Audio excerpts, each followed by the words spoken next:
നമസ്കാരം. കഴിഞ്ഞ ദിവസം പാകിസ്ഥാൻ സൈന്യത്തിന് കനത്ത തിരിച്ചടി ലഭിച്ച റിപ്പോർട്ടാണ് പുറത്തു വന്നത്. ഓപ്പറേഷൻ സിർപഹാസാഗ് എന്ന് ബലൂചിസ്ഥാൻ ലിബറേഷൻ ആർമി നാമകരണം ചെയ്ത ഗ്വാദർ ആക്രമണത്തിൽ 25-ലധികം പാകിസ്ഥാൻ സൈനികർ കൊല്ലപ്പെടുകയും ബലൂചിസ്ഥാൻ ലിബറേഷൻ ആർമി പോരാളികൾ രക്തസാക്ഷിത്വം സ്വീകരിക്കുകയും ചെയ്തതായി Balochistan liberation army പ്രസ്താവനയിറക്കി.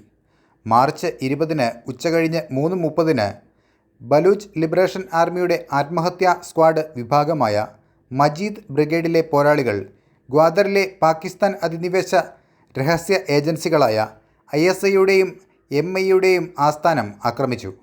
Pakistan military ഇൻ്റലിജൻസിലെ 2 commissioned ഓഫീസർമാരടക്കം 6 ഉദ്യോഗസ്ഥരും ISIയുടെ 8 ഉദ്യോഗസ്ഥരും പാകിസ്ഥാൻ നാവികസേനയിലെയും സൈന്യത്തിലെയും 12 ഉദ്യോഗസ്ഥരും ആക്രമണത്തിൽ കൊല്ലപ്പെട്ടു.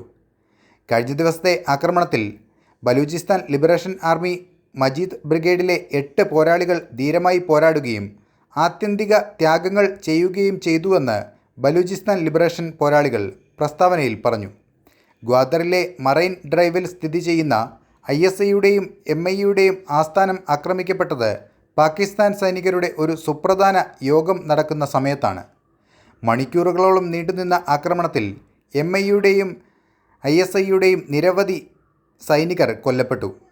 തങ്ങളുടെ സഹപ്രവർത്തകരുടെ സഹായത്തിനെത്തിയ പാകിസ്ഥാൻ നാവികസേനയുടെ കമാൻഡോകളെ ബലൂച്ച് പോരാളികൾ നിർവീര്യമാക്കി. അതേസമയം പാക് ഡെത്ത് സ്ക്വാഡിലെ 1-ലധികം അംഗങ്ങളും ആക്രമണത്തിൽ കൊല്ലപ്പെടുകയും പരിക്കേൽക്കുകയും ചെയ്തിട്ടുണ്ട്.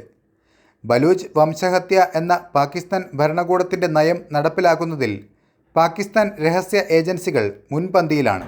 ഈ ഏജൻസികൾ കഴിഞ്ഞ 2 പതിറ്റാണ്ടിനിടെ ആയിരക്കണക്കിന് നിരപരാധികളായ ബലൂച്ച് സിവിലിയന്മാരെ ബലമായി പിടിച്ചുകൊണ്ടു പോവുകയും പീഡിപ്പിക്കുകയും ക്രൂരമായി കൊലപ്പെടുത്തുകയും ചെയ്തു.